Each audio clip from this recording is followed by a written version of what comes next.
to another episode of the Strive for 25 podcast. And I've got an amazing guest on today, David Linsmeyer with Southwestern Consulting.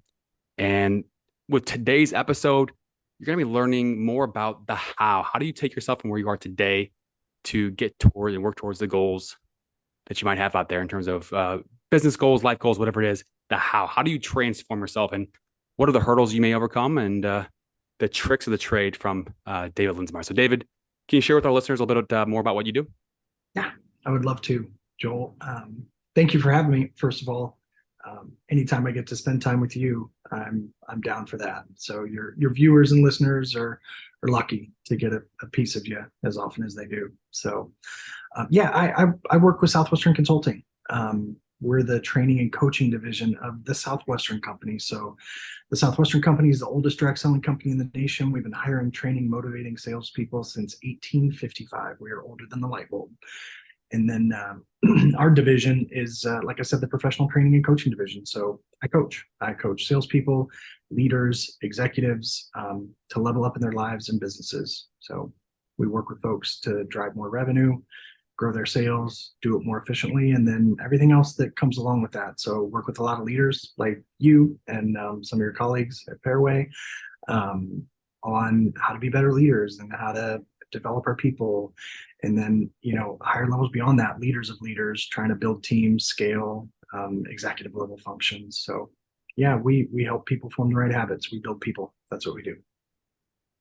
So on this channel, we're talking about wealth, and we've broken the wealth equations down into three equations: the income, income minus your expenses equals your savings. So the savings equation, the investment equation, and the results equation. The results equation is more intangible. How do you take yourself from where you are today and get to the goal you want to get to? And we've broken it down into, your thoughts affect how you feel, which affects how you act, which over time becomes your results. And, talking about, the coaching process, the greatest leaders, the best athletes have coaches like Jordan and Kobe. They all had, trainers, coaches, Tim Grover's of the world, who wrote the book Winning and Relentless. The greats have coaches. And so obviously we've worked together since 2018. And, coaching to me is something that's very important. And not everybody agrees with that. Not everybody needs it or wants it, especially in the sales world, or if you're in a sales or commission job.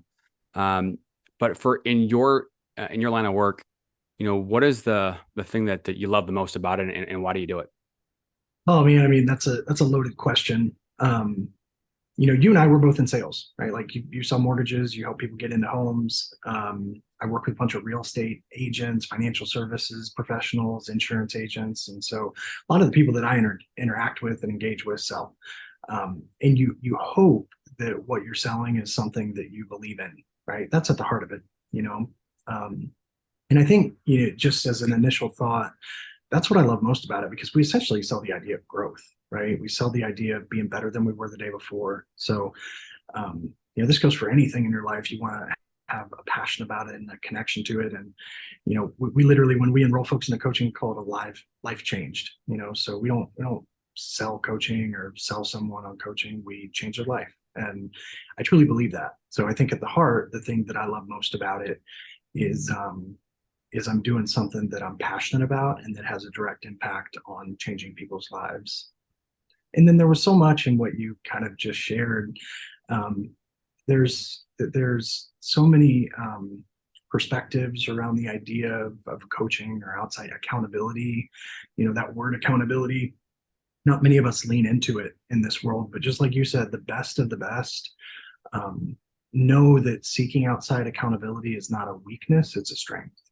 When you have a level of self-awareness where you can be honest with yourself and look in the mirror and then welcome in a professional, right? Like, I've got a health coach, I've got a personal trainer. We call ourselves personal trainers for your business. And it's the same dang thing. It's not a weakness to want to have a professional in your corner, supporting you, helping you with your technique, making sure that you hit the mark and you're in tune with your body from a health perspective. It's the same thing in our world. So, I get to do something I love that changes people's lives. And also, the one thing that comes out of that for me is, at the heart of it is all a perspective shift.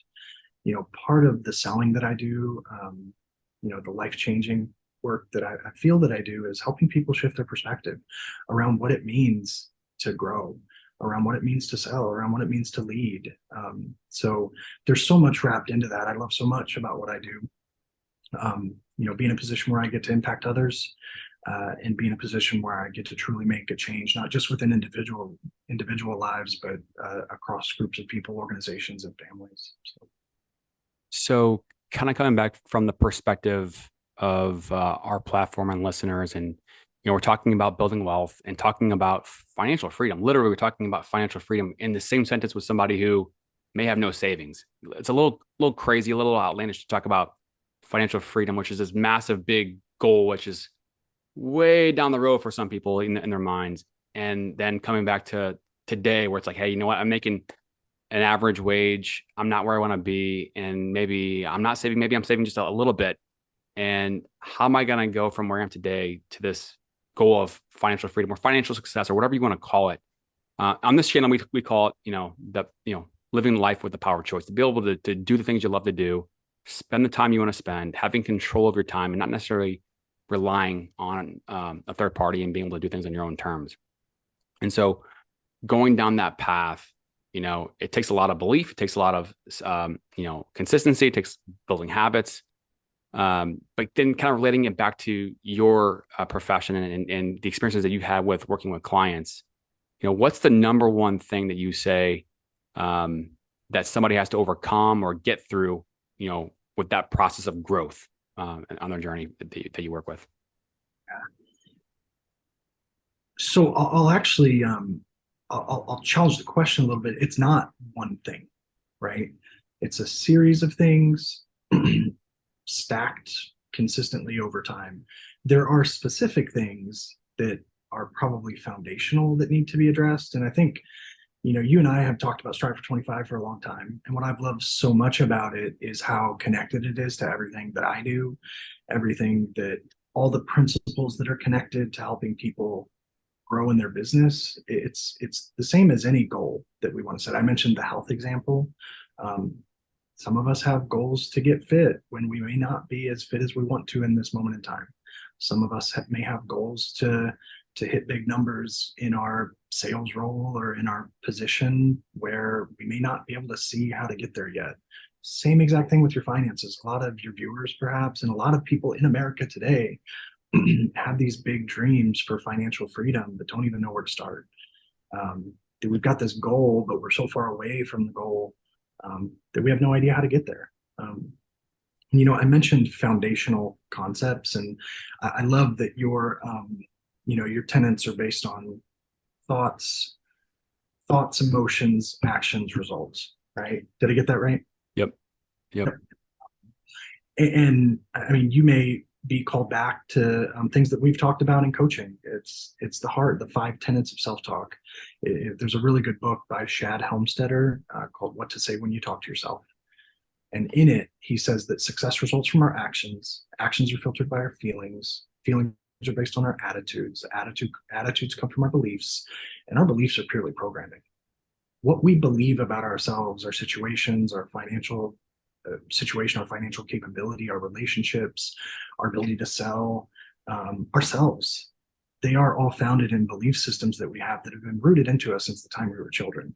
I think there's a stat that says children hear the word no 10,000 times by the time they're 5. And it's those years where we're the most developing the most. Our brains are actually forming our beliefs that we hold with us for the rest of our lives. So this isn't the whole game, but at the heart of it is belief. At the heart of it is our concepts on vision. If you have ever studied self-development, or you've ever been in the self-development space, you look at what Tony Robbins teaches, or Stephen Covey, or Og Mandino, Zig Ziglar. If you've ever read Think and Grow Rich by Napoleon Hill, you look at some of these foundational pieces, or the people that are at the forefront of the self-development space. It all starts with vision. It all starts with belief. All of us are plagued by limiting belief that we've had, most of it from our parents.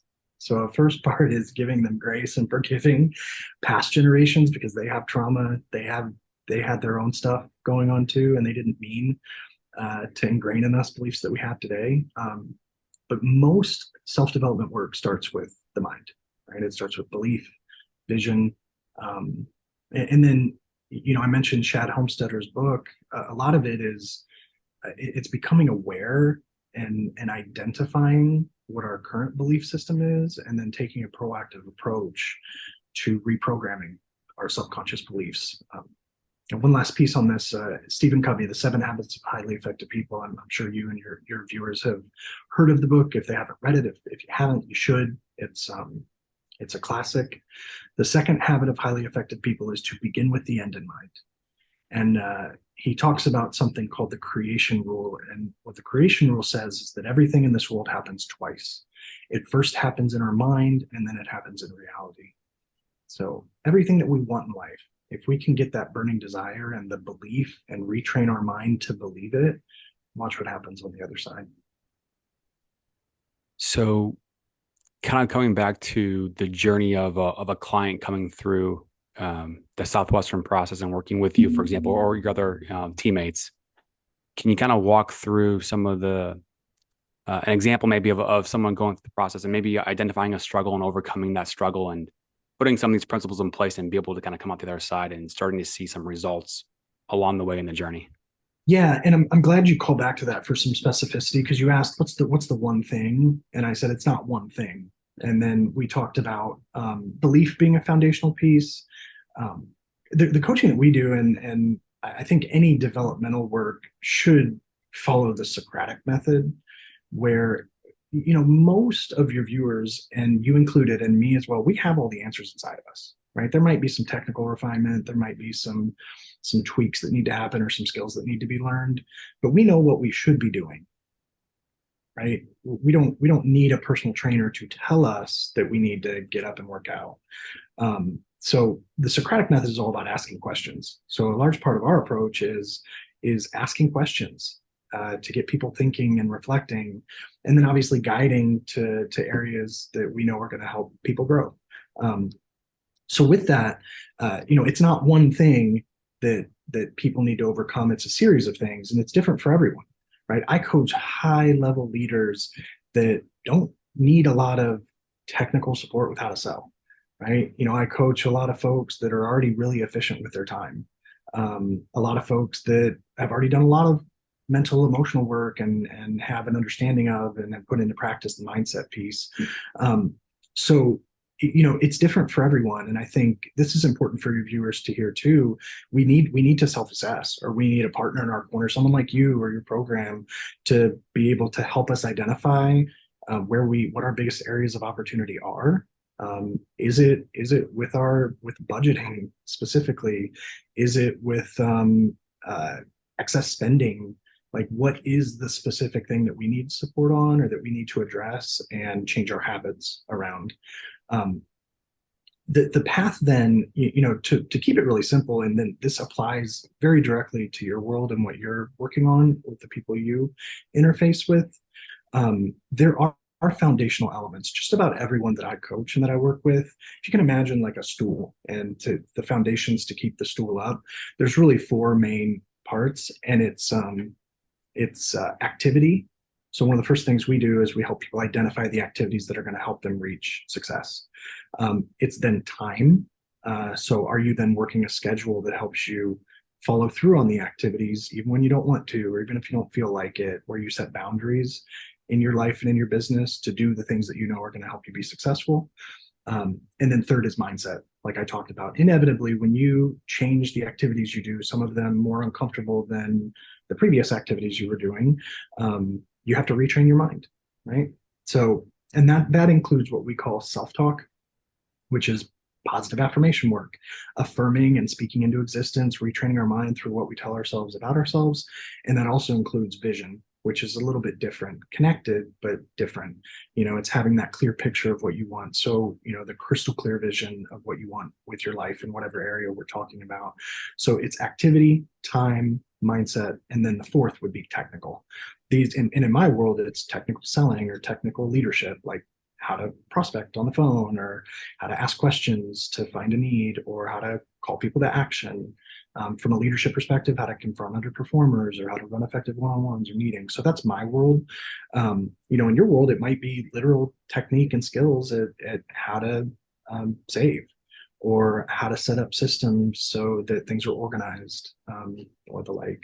So, What would you say, across the board when you look at the series of clients, you mentioned before that we most people, they know what they need to be doing to be successful, right? We know what it takes, but why? Why do many people struggle with following through or not executing? it's a really good question. Again, different for everyone. Um, you know, I think coming back to some of the belief, the mindset, vision ideas is relevant here for your question. Um, if I ever have a client and they're struggling with a motivation issue, or a fatigue issue, or I'm just burnout, or I just don't want to do it, or that they're not doing what they know they should be doing, most of the time it's vision, right? Um, Most of the time it's being connected to something. And really, vision is two parts. If you're open to me breaking it down a little bit, vision is inclusive of purpose, right? It's your emotional why. And then it's the actual vision, that picture of what things look like when you're living on purpose, firing on all cylinders, hitting your goals, doing what you know you need to do or want to do in your life. Um, and what happens is when you become so crystal clear on that picture of the life that you desire to lead, you begin to live into it as if it's already true. There's really three. This concept of vision is especially important when it comes to facing challenges or overcoming adversity, which is kind of, I think, what you're asking. Most of the time, when we don't do what we know we should do, there's some challenge that's in our way.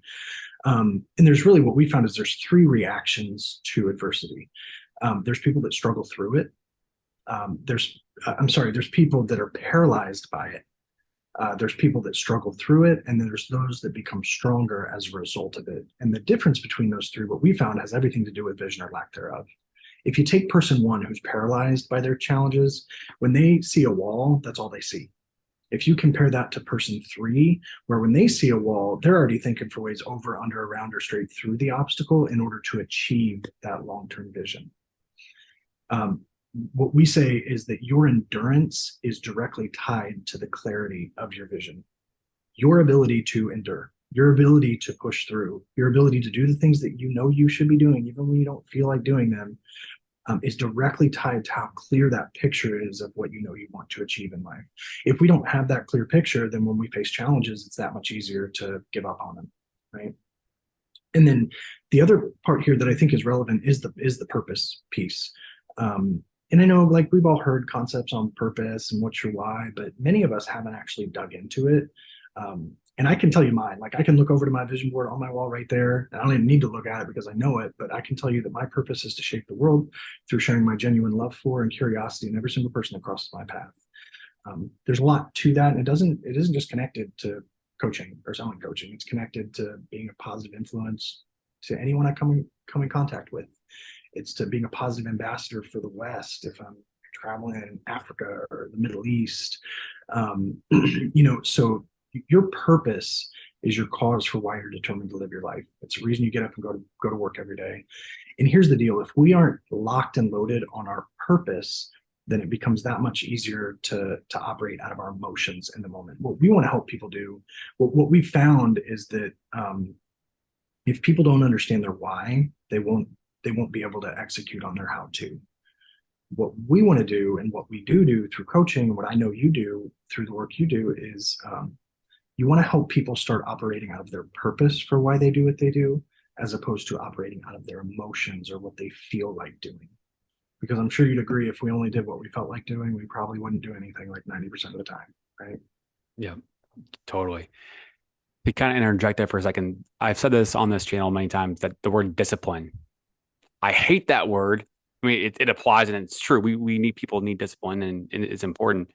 But you hear it all the time on social media, and it's like, okay, but in the same sentence, like, we're leaving out a part of it. Like, people don't just get out of bed and have discipline. or get born disciplined. It can be built, and we see that with people like Tom Brady, who ran a 5.3 40-yard dash and was the pick 199, and now he's the GOAT. He became this amazing player over time and dedication, having a clear vision and in that endurance part of it. But you don't just get born disciplined. Maybe some people do, but it can be built. And um, you know, building that vision, building that why, and having clarity. What you're saying is that's something that can be worked on and can be strengthened, and over time help somebody endure the challenges and keep on going. Yeah, 100%. I'm the prime example. I am nowhere near perfect, and there are times in my life where I feel like I haven't had discipline. Right? I was the guy that I'm not the morning person. Right? Like that was my MO, and a lot of like there's a lot of mindset work that comes into that, shifting your belief around it. But um, I think there's a couple things here. One is you just have to start, right? You have to start. So with discipline here, we're talking about habit transformation, and what we know is that some of us have good habits and some of us have bad habits. We can obviously that there's subjective nature to that. I'm not here to say what habits are good or bad for you, but I know for myself at least that some are productive towards what I want to do and some are unproductive. Well, both of them have been formed over time, and we started with each of them at some point. So if you want to have discipline in any area of your life, with working out or with picking up the phone if you're in sales or saving, you just have to start. And then you have to know that if you do something consistently enough over time, it will become easier, right? It's not easy the first time, it's not easy the second time, and oftentimes not the third. But if we can get started and if we can commit to doing something over time, that is discipline. We do form it over time. It is, you could treat it like a muscle that you actually have to work out and build. The first time when you work out, you're sore and you don't feel like you can lift the next day, or you can run because your legs are tired. But if you run every day for 2 weeks, for a month, all of a sudden that run becomes a little bit easier. Kind of going back to your own personal journey, right? You mentioned not being a morning person, et cetera. Um, but you've been at Southwestern for a while and a top performer over a period of time. So not only are you helping, other people with their journey to be able to grow in their own individual ways, um, but you've been able to perform in a certain way over a period of time. And, can you share a little bit about your journey on how and what and why? I mean, what's that been like over the years? Yeah, well, I'm glad you called back on that because I honestly now I am a morning person, right? I have a personal trainer that comes to my house 5 a.m. Tuesdays and Thursdays. He was right there with me. We're working out at 5:05 a.m. today, and I'm up at 4:59 daily, not because I have to, but because I formed the habit of doing it. Um, and I think there's a lot in this too. I've been at Southwestern Consulting for 7 years, and I've coached 200 people to grow their income and their companies. I've had a lot of life experience. I've been privileged to rise up to levels of leadership within my group where I get to lead people internally and help them impact folks. So it's been a really fun ride. I get to work with guys like you too, and I think um, at at the heart of what we do, which makes us a little bit different than other coaching companies, is we're practitioners of everything that we preach, right? We're in the trenches with our clients. Um, we pick up the phone. We we prospect. We ask for referrals. We have to build a schedule for this week, last week. A lot of us lead teams, like I said, where we have to hire, train, retain, all the things. So for me, and we also, and this, I think this is really important to share. We have a line in our creed, which in a creed is a set of beliefs. It's a set of beliefs that are kind of our guide for how we make decisions. You can kind of relate it to like the U.S. Constitution for the United States. We have a creed for our business upon which we make decisions based on principles, not personalities. And one of the lines of the creed says, we believe that Southwestern Consulting is a place of transformation from the inside out for our clients and our team members. And for me, that was exactly the case.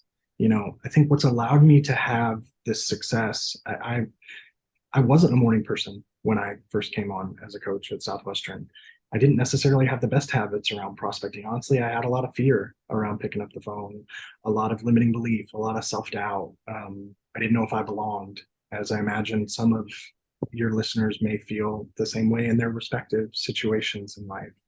Um, but once I knew that I was going to be coaching people on forming good habits, and I needed a level of integrity around saying that I was a practitioner, you better believe my whole world changed. So Southwestern Consulting was a place of transformation. It continues to be a place of transformation for me every single day.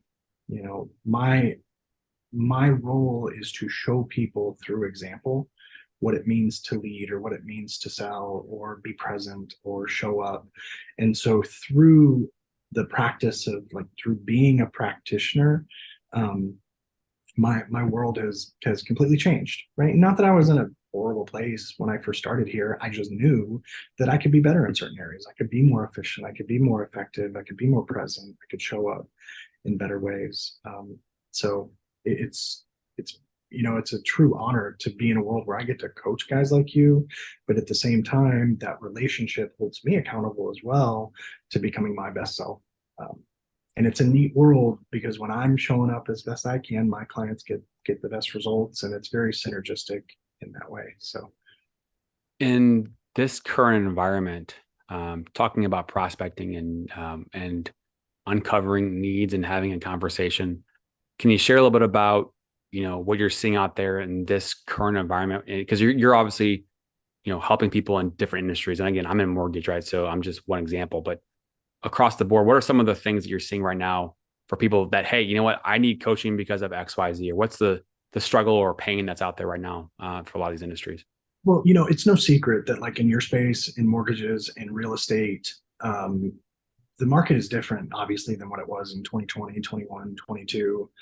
Not to get too specific in the details of the real estate mortgage space, but um, interest rates are way up.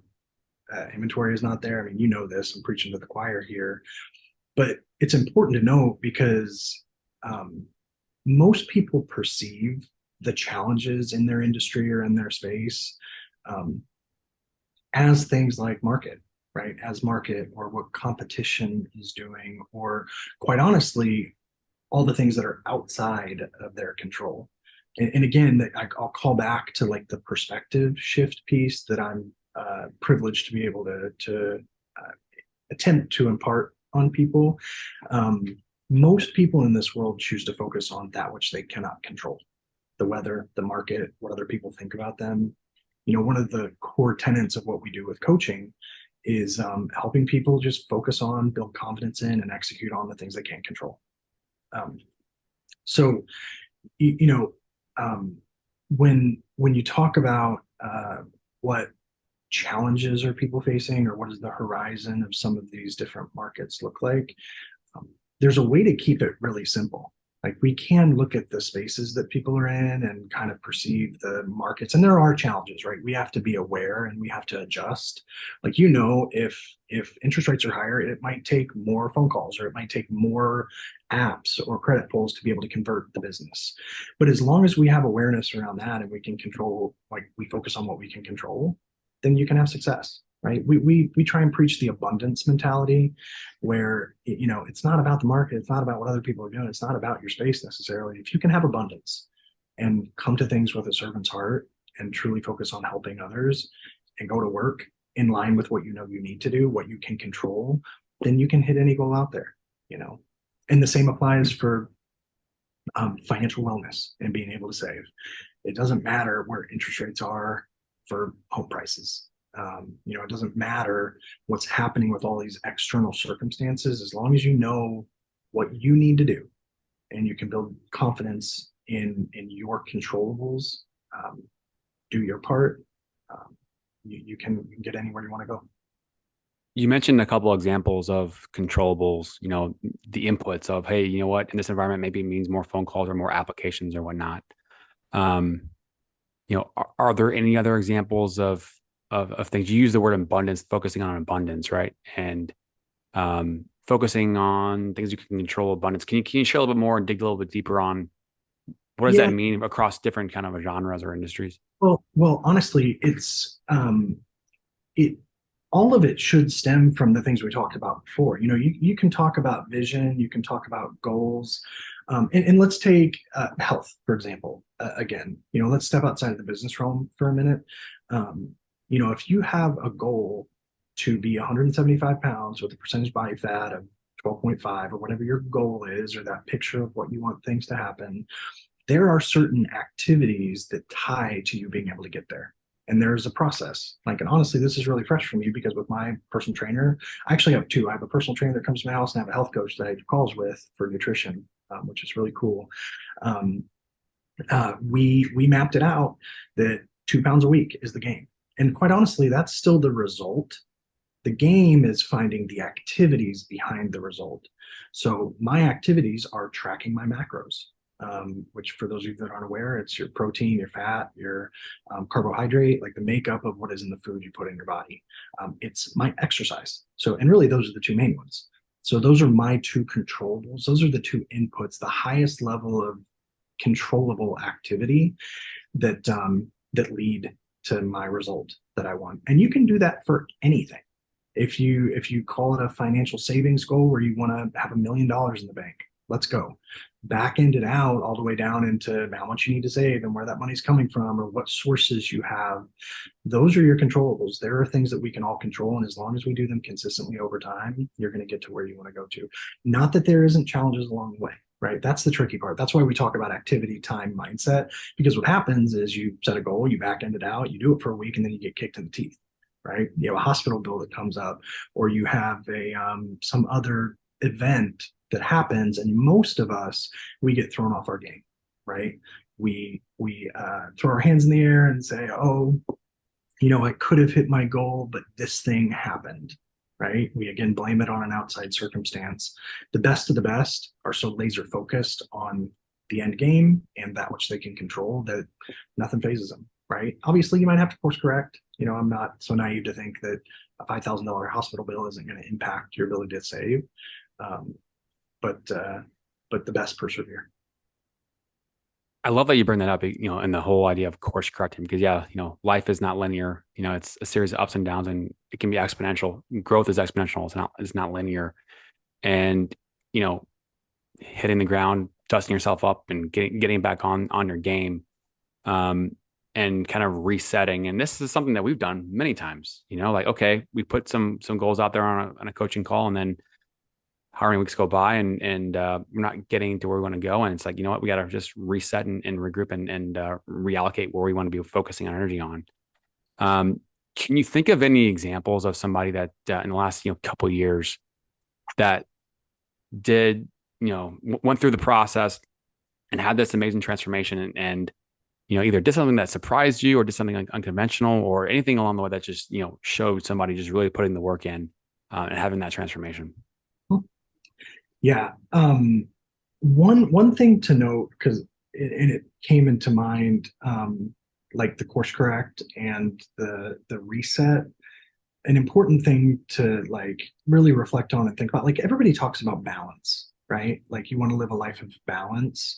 And at Southwestern, we actually don't believe in the concept of balance because if we were actually balanced, balance means equal amount of time or effort in each area of our life. And if we were truly balanced, then we would be eating for the same amount of time that we'd be sleeping. And that's just not realistic. That's not the way it works. Much more importantly, we want to be intentional, right? And then the concept that ties into this is recognizing that we live in seasons, right? We live in seasons where we have different focuses. Like some of us just had babies, right? And it's actually okay. We have to give ourselves grace around our professional goals or like breaking that record at your company if you know that you are in a season of building your family. The same thing goes for leaders like you, where you might be in a season where you want to work on your personal production and recruiting new talent or scaling the team isn't as relevant as it might have been in a different season of your life. So I think recognizing that we want to be as intentional as we can be in every season of our lives is a really valuable and valid point to make. And then you asked for an example of someone that's a success story here. And man, I've got so many. I'm just racking my brain on the best one to share.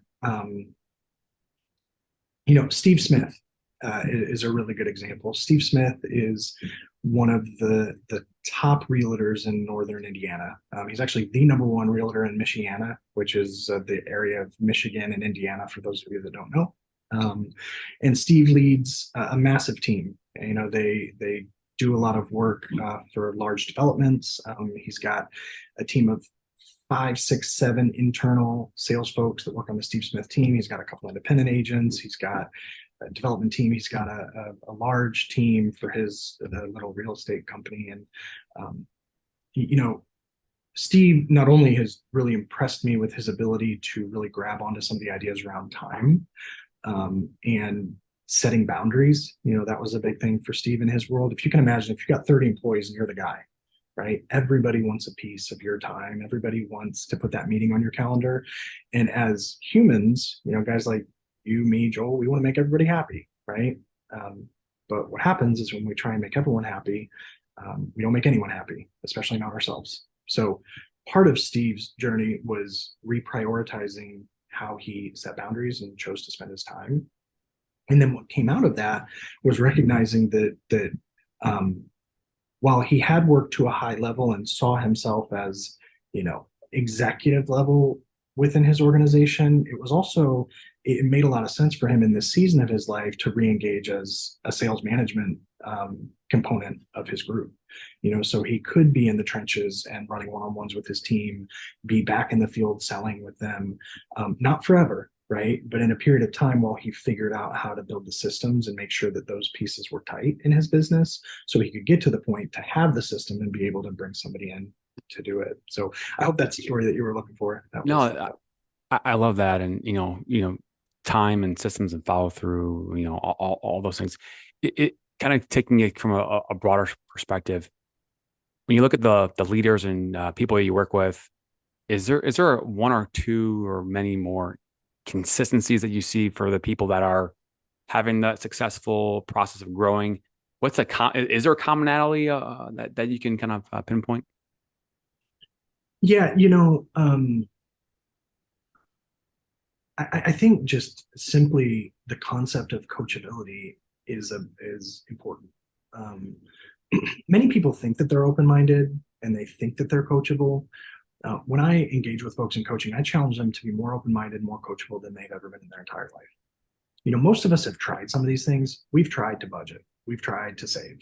We've tried to build a time block schedule, or we've tried affirmation work. And maybe it didn't work, or maybe we don't think it would work because of our unique situation.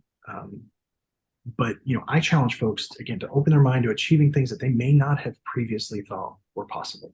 And sometimes that includes, and oftentimes it includes, doing things that we don't always quote unquote feel like doing.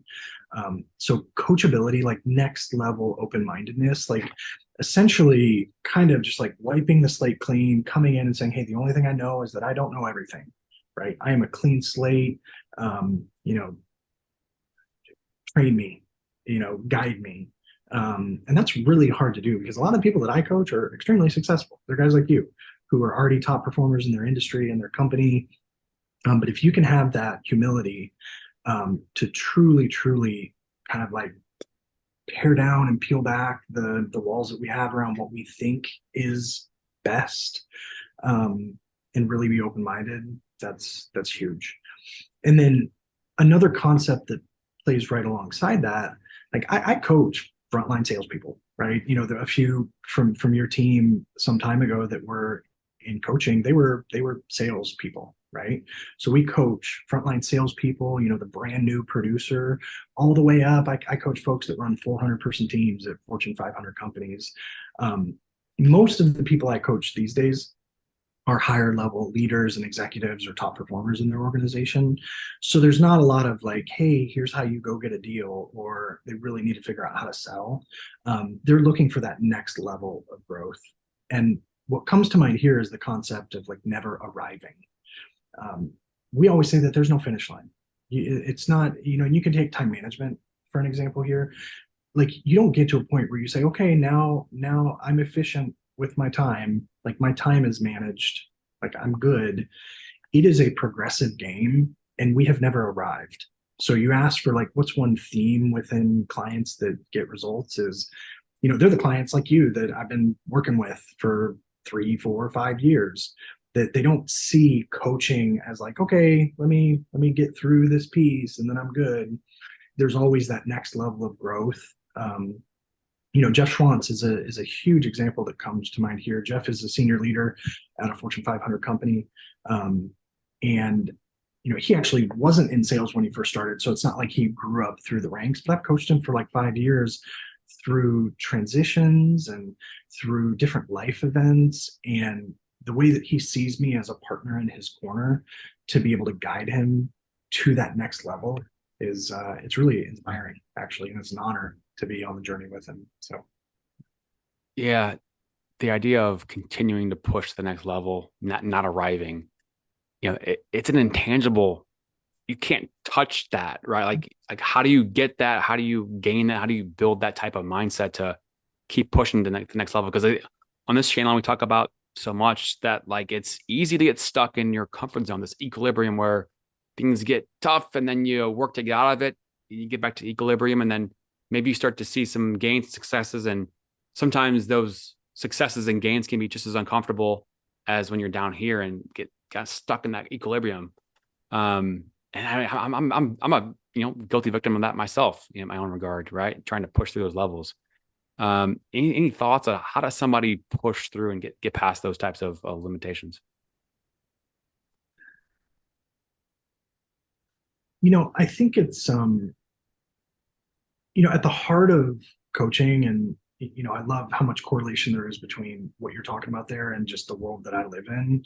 It's all habit transformation, changing the way we work, the way we live.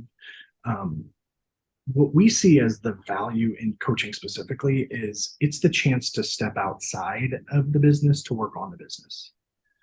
So I know there's a lot of things we talk about. We talk about vision being the thing that you can use to overcome challenges, just focusing on what you can control. There's a lot of ideas in here, but the whole concept of stepping outside of whatever you're in to work on what you're in is really powerful. Um, Most of us are so in it that we can't see the forest through the trees. We are just in it, whether it's your savings journey or your business or whatever it is. We're just in it. We're just in it, grinding away. Literally, I don't know if you've ever thought about that. The way we describe work this day and age is the grind, right? We Mhm. call it the grind, like a meat grinder. Isn't that crazy?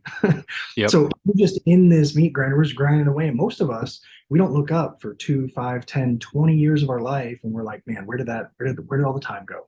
It's 20 years later. Um, so what some of the best do is they step outside of it. They step outside of whatever they're doing to work on what they're doing and be even better. Well, if you don't mind me sharing, you talked a lot about like the activities, like what are the inputs. Hmm. Um, in coaching, we talk about income producing activities. You know them as your CSS, your critical success factors. There are activities like it's the calls you make, it's the meetings you run, it's all these activities that are going to drive business, that are going to drive income. One of my colleagues, Bob Moses, shared with me a rendition on an IPA, and he calls an IPA anything that adds value to your life, right? Anything that fills your heart up or adds value to your life. So we talked about the health piece, and that's self, which is good. You need self-care. But I'll challenge all your viewers to reflect on what are your IPAs for your life? What controllables are you identifying in line with your goals? If you have a goal to be a more present father, if you have a goal to mend a relationship with anyone, to move your relationship with your spouse forward, if you have a goal personally, what is the controllable activity that you can do to make sure that you're on track, right? What are you focusing on? What are you setting boundaries around? What are you putting on your calendar and sending invites out for? And if I showed you my calendar right now, you could see one-on-one intentional time with my wife 2 times a month. Not always the best at hitting it, and I've got honesty around it, and we're working toward a place where we have it better planned and it happens. But the same with my kids, once a month with Giselle, who some of you might have just met, and then once a month with my son Aaron. So where are you being intentional? What controllables in your life are you committing to as non-negotiables, and making sure you do them. And kind of going back into kind of the sales process, right? Talking about the golden hour, right? Like that specific time that you're spending on your most dollar productive activities. Like in your profession, what are some of those activities that you're doing personally? And how do you kind of set those time blocks and boundaries on that? Yeah, I mean that's a really good question. And I mean, in my world, Southwestern, the organization, like just a little more background on us, founded in 1855. It was actually one man in the South who thought everyone should have a Bible. So he started knocking on doors, selling Bibles door to door. Now, we don't still do that, but our organization was founded literally from one guy knocking on doors. And it's morphed into a sales and leadership program where college students go out and knock on doors in the summertime, where they run their own business, working 14 hours a day, 6 days a week, straight commission, running their own business, selling educational reference books door to door. So I did that program when I was in college. When my friends were at the beach or at the lake, relaxing, I was pounding the pavement. And I learned how to sell, but more importantly, I built character. I learned how to keep a positive mental attitude in the face of adversity, learned how to set goals, not let anything stop me, build and work a proactive plan. So just a little more context on the organization. Again, those principles are what we've mapped into a professional training and coaching program. I say all that to kind of provide context for the idea that we're old school sales, right? As the years have gone on, there have been marketing tools, and the concept of pure marketing has come much more into play when it comes to selling, right? So whether that's social media marketing or sending newsletters or what would be considered inbound, where we do advertising or marketing and want inbound activity. Our model is outbound. So you ask about my activities and what I do in my golden hour, I get on the phone, right? I identify leaders like you that have sales teams that could take value from presentations, and I pick up the phone and call them. Asking for referrals is another key one. So I ask for introductions, and you and I have done this before, where we get on the line and I say, "Hey, Joel, who are some other leaders that are rock stars just like you that care about their people and want folks to grow?" So asking for referrals, there's really two categories, if you will. There's lead generation. So it's making sure that you can identify and source, have names and numbers, contact information of people that you can reach out to, and then it's reaching out to them, right? It's picking up the phone and calling them. I do send emails. I don't send a lot of emails, right? Quite honestly, I try and stay out of email. And if you think from a sales perspective, you're never going to close someone through email for an appointment. You close through conversation, face to face or on the phone. And so, yeah. The clients that you work with or referred out, what percentage would you say are, that kind of warm referral introductions? The clients that I receive. Yeah, the clients that you work with, yeah, what percentage would you say are warm introductions or referrals like that? As I've progressed in my career here, 7 years in, 95%. Right. And as well as I do, the best way to build is by referral. But there's a stark difference between the passive referral and the proactively asked for referral. So most real estate agents, mortgage lenders, most folks that work in commission-based sales for that matter, get referrals, but it's the guy that calls you that says, "Hey, my uncle told me to work with you." And those are grand, those are good, those are great. In our world, we are very intentional, and we take a proactive approach to asking, right? Because we know in our hearts, I believe in what we do. I know that we get people results, so it's my responsibility to ask Joel Farrell, "Hey man, who do you know that fills this category?" Right? I could give you advanced technical skills on how to ask, but who do you know that's another branch manager just like you, right? That's looking to grow. That's looking to do XYZ, relating it back to that person. Well, if you want me to go next level on the technical piece, may I? Before you do that, just for people that are out there that are this far on this episode, so if you are, kudos to you. David's one of my favorite people in the world for sure. But if they have questions for you, I want to reach out to you. Where can they find you at? Yeah. D Linsmeyer, so DLINSMEYER at southwesternconsulting.com is me. You can go to our website, southwesternconsulting.com. I'm on there. Um, reach out directly, email me. I'd be honored to spend time with you, add value to you, do anything I can to support you. And we'll have that in the show notes as well. But yeah, okay. I want to hear it. Let's dig in. No, well, so I mean, this is pretty advanced, and I imagine a good chunk of your audience is in some sales-facing role, perhaps. But what you said was, "Hey, who do you know that's looking for what you do, or who do you know that?" What was it exactly that you said? Remind me. Do you remember? Because I think you had said something along the lines, who else, who do you know that's a branch manager like yourself? And then you stop, but I know you just stopped because as a courtesy to time, but you and I in the work that we've done, it's who do you know that's also like you that wants to be growing or wants to be able to help their people out or wants to be able to do X, Yeah, Y, Z to grow. yeah. So there's one thing that I would add, right? And this is very technical for those sales nerds out there that like this stuff. Um, the here's the game. We actually want to help people think, right? When you ask for referrals or introductions of someone, we can't assume, like, the number one objection that we get is, I don't know, let me think about it. Some of you may be able to relate to that. Well, the reason that they need to think about it is because they're on the track of whatever you're doing. Like, we're on a podcast right now, we're having a conversation about family, we're on this one track. So we actually have to help shift their mind to thinking of people that they could introduce us to. And the way we do that is we share characteristics. So we share demographic characteristics of our ideal client. So for you, instead of just asking, "Hey, who do you know that would want to buy a house?" Right? That's actually a psychographic piece of information. There's no way that I would know who is thinking about buying a house unless I had just talked to someone. So we don't want to ask for psychographic information, but we want to give demographic characteristics. Demographic, not psychographic. And we call those memory joggers. So it's the demographic characteristics of the people that you want to be introduced to. So you say, "Hey, who do you know that's renting?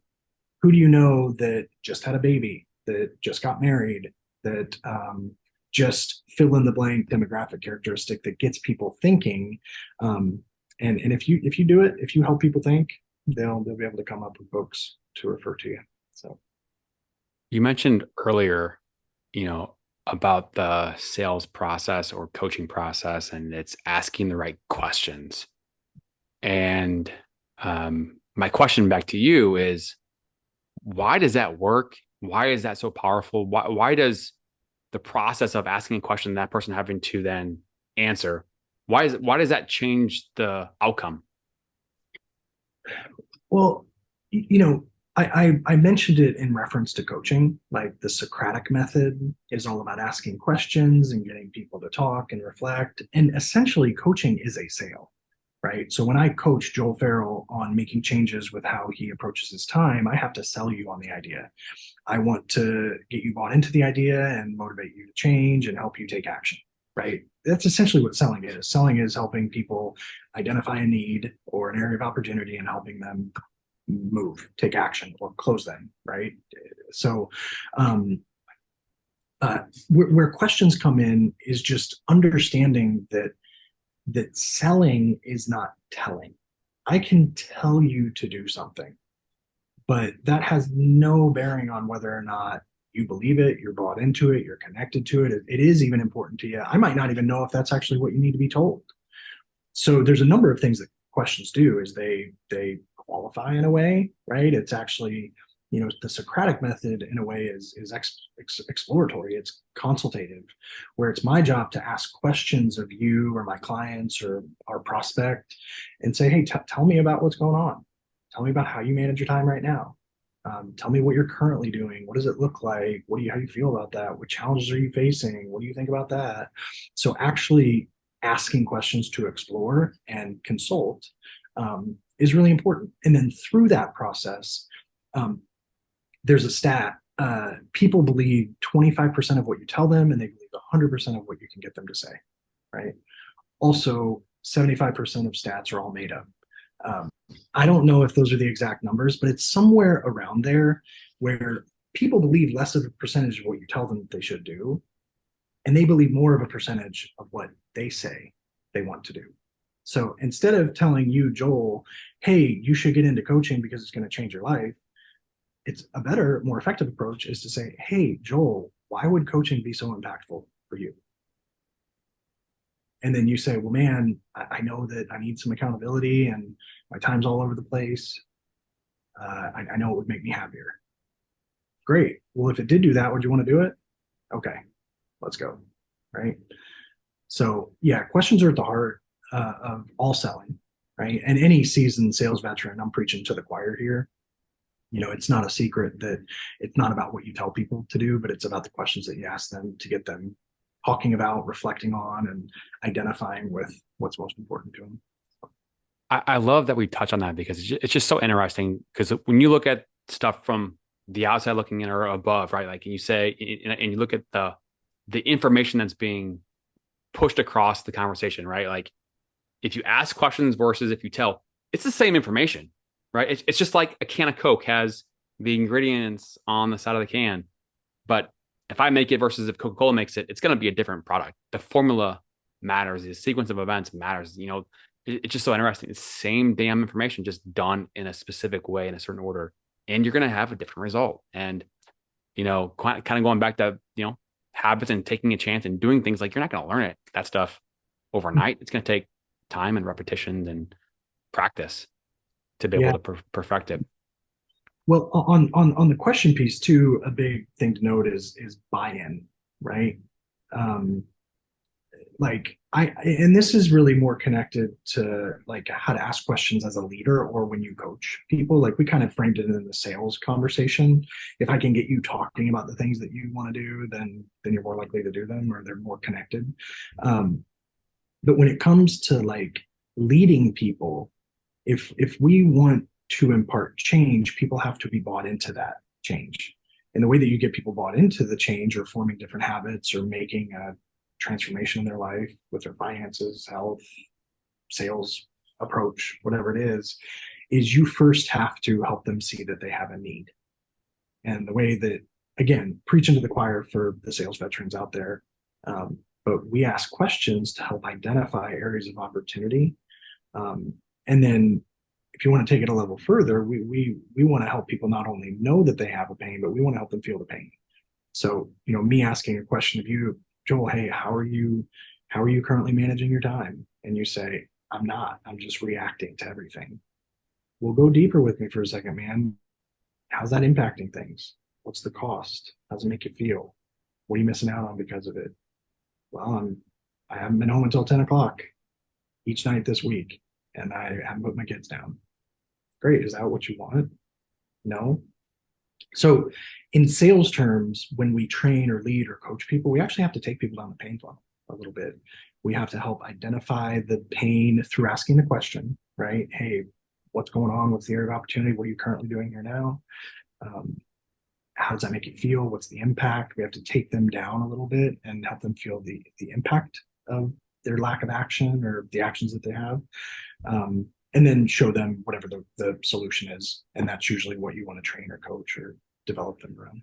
Since we're right there, do you want to take it one step further and kind of pinpoint that process in terms of the teach the technique?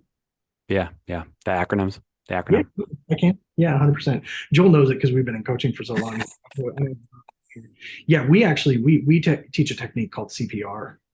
So I coach all my clients on it, and I can give it to you right here. And I'd be honored to connect afterwards. If, like, what I do with Joel is I help him script this language out through our coaching sessions where he can implement them in meetings that he's in or when he's developing his team. And honestly, we talk about find the pain or find the need, or you got to take people down the pain funnel. It is a service to ask these tough questions.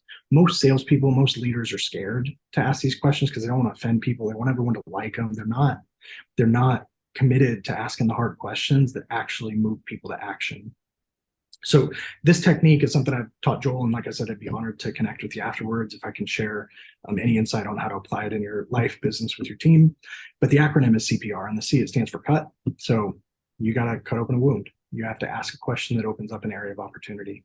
The P stands for pour salt. So once you have the wound open, you got to pour salt on it. This is second and third level questions that help people not only know that they have a pain, but feel the pain and the cost of inaction, or create a sense of urgency around making a change. Again, these are feeling, cost, impact questions. What's that costing you? How does that make you feel?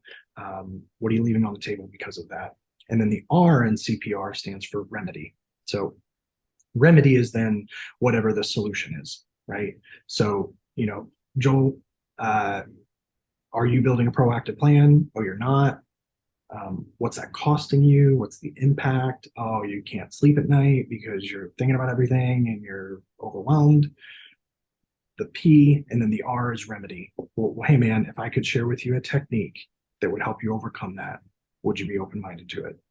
And then at that point, if you've done this the right way, I think you'd have some buy-in from Joel to be open-minded, to listen to, and to put in place whatever technique. If it's building a time blocking or getting that one thing on a schedule or setting a boundary around XYZ. So yeah, CPR.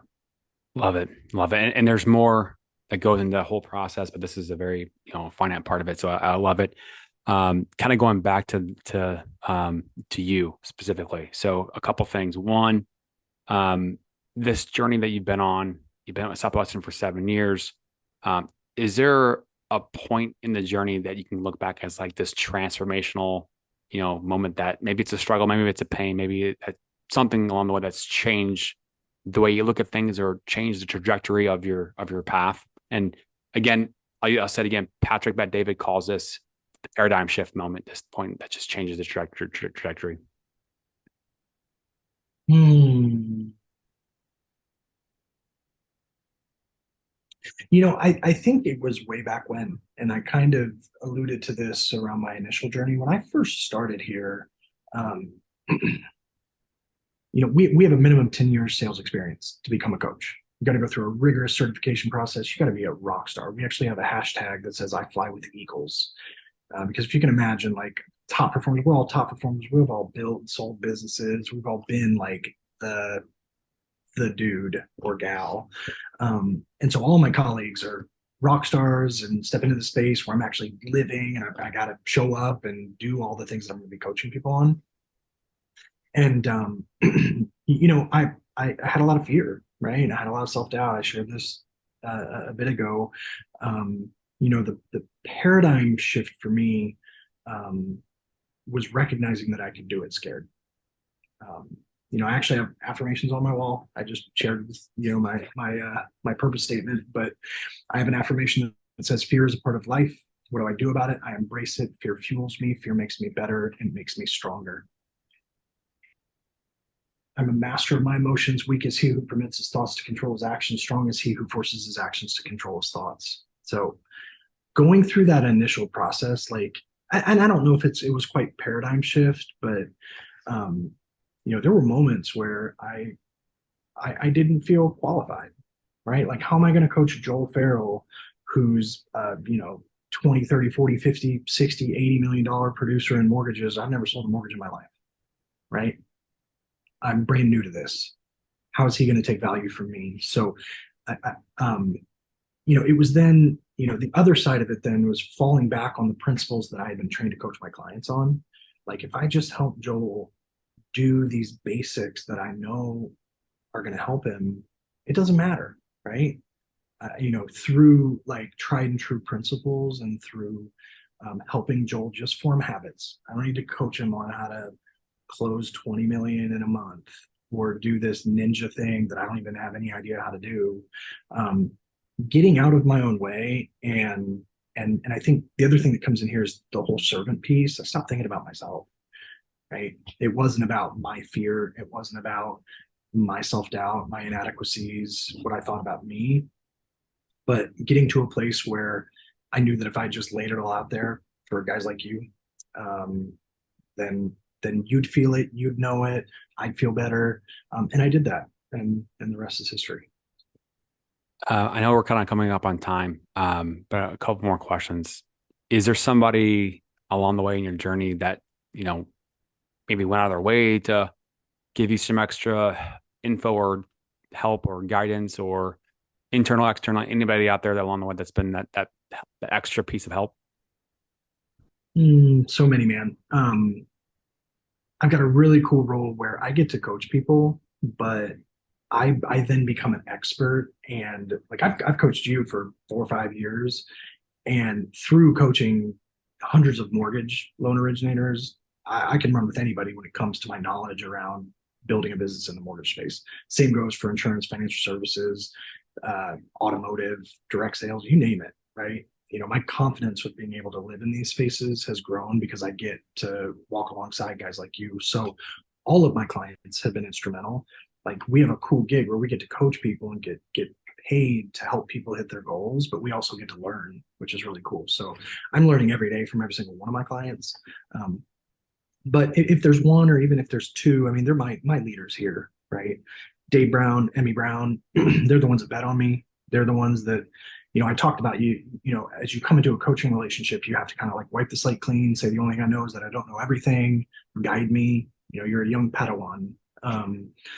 And Dave and Emmy bet on me, and they taught me everything that I know. My secret sauce here was that I did every single thing that they told me to do, right? I didn't question it. I did it. I put the work in to study, to learn, to follow the scripts exactly how I needed to. And they've stuck with me. I still do one-on-one PCs with each of them. I've got Emmy's personal conference. I've got a call with her coming up in 4 minutes, right? Where I'll be on with Emmy Brown, my leader. They pour into me every week. And there's something that Dave said this campaign.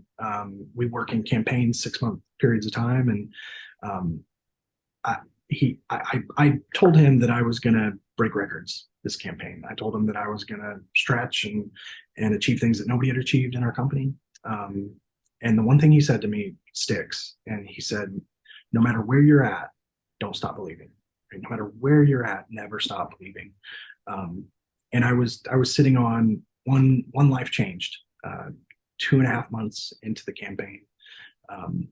And 3 months later now, I'm on track. So call back on Dave every single time. I've got him in my ear, right? So not only like I coach people, but I've got 4 coaches. I've got my personal trainer, my health coach. I've got my internal coaches, speech coach. So yeah, Dave's words, they have been and they continue to be inspirational for me. So, When is that campaign up? When's the 6 months? into June. Yeah. In June. Okay. Yeah. So Damn. You got we can 29 days, 30 days. we can debrief offline. I'll give you all Cool. the. Cool. Any last thing, any other goals for the rest of this year? Oh yeah. I mean, you would have heard me riff off like examples for health goals. Those are my health goals, right?